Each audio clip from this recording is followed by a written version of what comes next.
No último domingo contra o Vasco, o Nicolas de la Cruz fez a sua segunda partida oficial pelo Flamengo. Que impactos que esse jogador está gerando no time de uma forma coletiva? E mais do que isso, a entrada de um novo jogador pode gerar grandes impactos no time de futebol, no coletivo de 11 jogadores? Até que ponto isso acontece? Até que ponto isso demanda tempo para que melhore? Vamos tentar entender um pouquinho sobre isso nesse vídeo de hoje. Vamos tentar explicar por que eu coloquei na capa desse vídeo aqui que vai melhorar. Vamos falar um pouquinho sobre o Nicolas de la Cruz, a relação dele com o coletivo, a relação dele com os jogadores mais próximos, que ele se relaciona mais. Vamos, inclusive, até colocar aqui uma declaração do Tite pós-jogo, falando sobre a questão da paciência, né? Então, vem comigo nesse vídeo de hoje, deixa o like, se inscreve no canal, que a vinheta é muito rápida.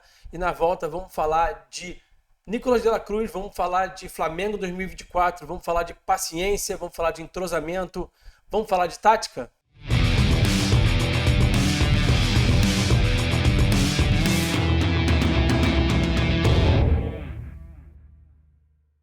E aí, deixaram o like no vídeo? Não esquece de deixar o like, que é muito importante. Vira membro do canal. O link para virar membro do canal está aqui na descrição desse vídeo. Tem também aqui o botãozinho Seja Membro, tá? Você vai ajudar o canal a crescer e você vai ter muitos benefícios em troca. Vídeos que estão chegando antes com prioridade para os membros. Grupo de WhatsApp para a gente bater papo, para a gente falar sobre tática, falar sobre o Flamengo. Transmissão tática durante os jogos do Flamengo ali ao vivo, minuto a minuto, em tempo real, em que eu vou num canal de WhatsApp ali mandando áudio para vocês tentarem entender, a gente entender junto, né, o que está acontecendo taticamente nas partidas do Flamengo. Então, clica aqui em Seja Membro, não perde tempo. Tem também os cursos do LabFoot aqui na descrição do vídeo.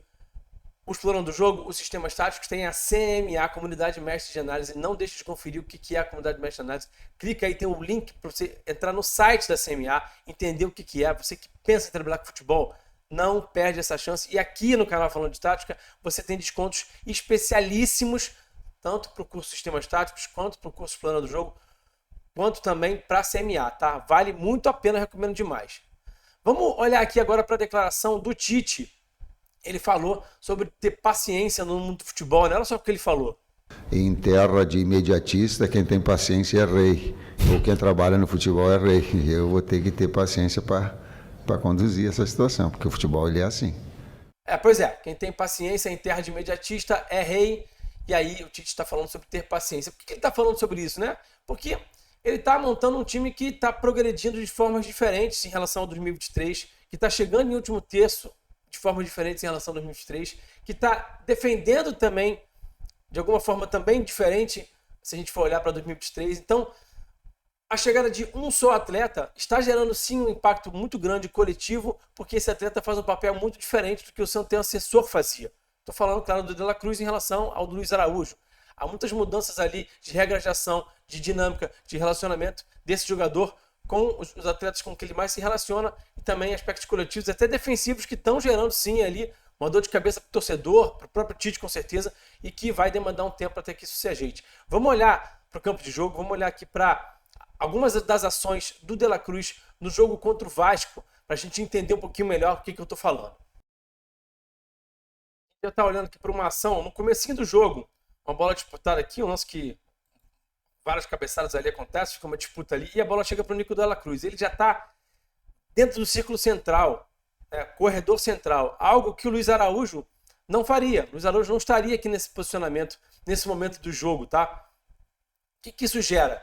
Isso gera no Wesley uma regra de ação diferente. O Wesley, que é um cara que ultrapassa bastante, que é um cara agressivo, que agride muito essa última linha, tem muito isso no jogo dele, ele tem que estar mais atento ainda para isso do que estava antes. Tem que estar mais ligado nesse espaço que se oferece para ele. Agora ele é o cara que vai sempre ter que atacar o espaço. Não vai ter já um ponta ali sendo opção de passe para o Arrascaeta, quando o Arrascaeta receber essa bola aqui, ó, do De la Cruz, né? Ele vai ser esse cara. Então ele tem que ler isso muito mais rápido até do que ele já lia antes. Ele vai ter que agredir esse espaço mais rapidamente do que ele agredia antes. Então, esse é um primeiro impacto da entrada do De la Cruz no time em relação a como que um companheiro que está ali naquela mesma zona do campo que ele, próximo dele, vai ter que interpretar o jogo. Isso já gera uma diferença, já gera uma mudança. A primeira mudança que isso já gera, tá? Então, o Wesley acabou atacando o espaço, mas poderia ter atacado ainda um pouquinho antes. Aí, se tivesse atacado antes, talvez até teria chegado antes nessa bola, não teria nem sofrido a falta. O Flamengo teria tido já uma chance de muito perigo, até de iminente gol, antes de 1 minuto de jogo, tá? Uma relação que precisa evoluir também bastante de entrosamento é a do De la Cruz com o próprio Wesley, né? Então ele deixa de fazer esse passe aqui, a linha de passe está aberta, o Wesley gosta de receber essa bola em velocidade para atacar esse espaço. Eles estão quase que num 2 contra 1 aqui em cima do Léo, né? E aí o De La Cruz refuga em fazer esse passe, rola essa bola para trás aqui e o Flamengo, que poderia ter evoluído no campo de jogo, acaba não evoluindo. Então a relação do De La Cruz com o Wesley ainda precisa evoluir muito, os jogadores que jogaram muito pouco juntos, né?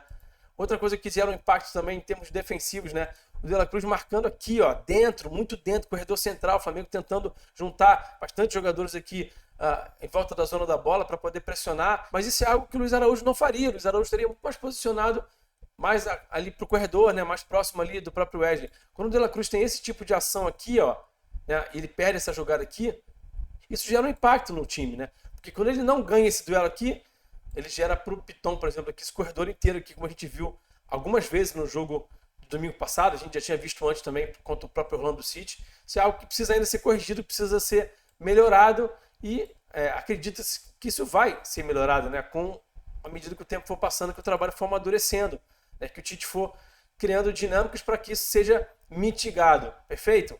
Aqui a gente tem ele se relacionando com a Arrasca e se engana, né? Quem acha que a Arrasca e De La Cruz têm um grande relacionamento, entrosamento dentro de campo. Eles jogaram muito pouco pela seleção uruguaia, né? Eles têm um conhecimento fora de campo, eles se conhecem de relacionar fora de campo porque tem a relação na seleção uruguaia. Isso, como eu já falei semana passada aqui no vídeo que eu falei sobre vantagem socioafetiva, pode acelerar o processo de entrosamento. São dois jogadores muito técnicos, muito habilidosos e eles tendem a se entender muito rápido, esse tipo de jogador, mas nem por isso eles têm já um entrosamento já de muito tempo. Pelo contrário, jogaram muito pouco pela seleção uruguaia. Então esse tipo de situação aqui, em que um vai tocar para o outro, e que esse tipo de jogada aqui também, gente, né, que toque muito rápido, toque muita velocidade, é mais propenso a erro, né? Então o Arrasca faz aqui, ele tenta dominar, domina errado aqui e perde a posse de bola. Esse tipo de jogada aqui que eles vão trabalhar, que o Flamengo tem que tentar trabalhar de jogo curto, de jogo acelerado, de jogo muito rápido, tende a gerar mais erro do que o normal, porque é feito em muita velocidade. Quando é feito em mais velocidade, é mais difícil de acertar, tá bom? Aqui a gente vai ver de novo a questão do Wesley com o De La Cruz. Agora quem recebe a bola é o Wesley e não passa para o De La Cruz. Eles ainda estão desenvolvendo aqui essa relação de entrosamento, de confiar no passe, de entender que o jogador, o companheiro, quer receber esse passe, né? Então o Wesley aqui refuga em fazer esse passe. O Flamengo também deixa de evoluir como tinha deixado de evoluir antes. Aqui, algo que eu tinha martelado, tinha falado bastante que logo que o De La Cruz chegou, fiz um vídeo falando sobre isso aqui no canal, sobre a importância dele baixar e ver o jogo de frente, estar na base da jogada. Então ele tem que ser esse cara que vai atuar ali como esse falso ponta, e muitas vezes ele tem que baixar e alguém tem que ocupar o espaço que ele vai libertar quando ele baixa. Então isso é algo que já aconteceu e tem muito potencial para acontecer mais, para melhorar ainda mais. Olha só, essa jogada aqui, ele recebe e acha essa bola longa aqui no Arrascaeta, que foi o cara que ocupou o espaço que em tese seria do próprio De La Cruz aqui. Então isso é algo que pode se desenvolver ainda mais. O Flamengo teve um lance bem perigoso aqui nessa jogada aqui. O Pedro acabou chutando essa bola para longe. A gente vai ver mais uma jogada dessa aqui de novo. Ó. O De La Cruz vai receber de novo na base da jogada. Ele que trabalhou muito na base da jogada no segundo tempo. E vai achar o Gerson aqui, ó. Uma bola longa muito bonita, que ele tem essa qualidade para fazer esse passe cavado. E achar jogadores que estão mais adiantados ali no entrelinhas, ou então atacando espaço. Então, a importância do De La Cruz também, olhar o jogo de frente, estar na base da jogada. Importante que o Tite potencialize isso cada vez mais e acho que o Tite vai vendo isso durante o tempo também, à medida que o tempo for passando, certo? Olha ele aqui arrancando de novo, tá? Fiquei um pouquinho aqui na frente dele, mas deu pra ver, né? Ele tentando fazer essa tabela aqui, um passe difícil pro Arrascaeta, né? Ele tá em movimento, ele tenta fazer o passe com a esquerda, apesar dele ser muito ambidestro, não é um passe tão fácil assim e acaba errando. Esse tipo de passe aqui que ele tenta, né? Esse tipo de jogada que o De La Cruz tenta, acaba gerando para ele um certo número alto de passes errados, né? A gente viu que ele tem mais passes errados proporcionalmente do que o Gerson, do que o Arrascaeta, do que o Pulgar. Quando eu fiz aquele vídeo falando sobre as estatísticas desses três jogadores, eu vou deixar o card aqui para vocês conferirem esse conteúdo, quem não tiver conferido ainda, tá? Então a gente viu também que no River ele era o líder de perda de posse de bola, né? Porque ele tenta muito essa jogada arriscada, né? Ele também não tinha no River um índice muito alto de passes também. A gente tem 80% em média de acerto de passe para o De La Cruz, que é um índice até meio baixo, né? Pode ser considerado baixo. Tinha jogadores ali, meio campistas também do próprio River, que tinham índices melhores do que ele. Por quê? Porque ele tenta esse tipo de jogada aqui, que é um tipo de jogada bem arriscada, tá? Tenta progredir, vai tentar essa tabela curta, tá todo mundo em movimento, bola, jogador, adversário, você vai tentando se associar e pode gerar essa tipo de situação aqui, tá? Mas, mesmo com tudo isso que eu falei, o De La Cruz podia ter saído de campo com uma assistência, né? foi esse passo espetacular que ele deu para o Gabriel, que o Gabriel não estava impedido, e o juiz, o Bandeira, no caso, não, auxiliar, deu um impedimento absurdo, surreal, e também acabou que o Gabriel, por não ter muito a capacidade de finalizar de direita, né, ter que ajeitar o corpo para dar esse tapa aqui de esquerda, acabou também não conseguindo acertar a conclusão aqui da jogada, né. No fim das contas, o De La Cruz poderia ter saído de campo com uma assistência, poderia ter sido um protagonista aí do jogo. Se o Flamengo ganha de 1-0 com uma assistência dele para o Gabriel, esse último lance que eu mostrei para vocês aí agora, ele teria sido ovacionado, teria brilhado. Então, de qualquer forma, o que eu quis mostrar para vocês hoje aqui é que tem muito potencial ainda para melhorar, tem muita coisa para evoluir em termos do De La Cruz com o time, do time com o De La Cruz, dos jogadores que estão próximos do entendimento do De La Cruz em relação ao modelo de jogo.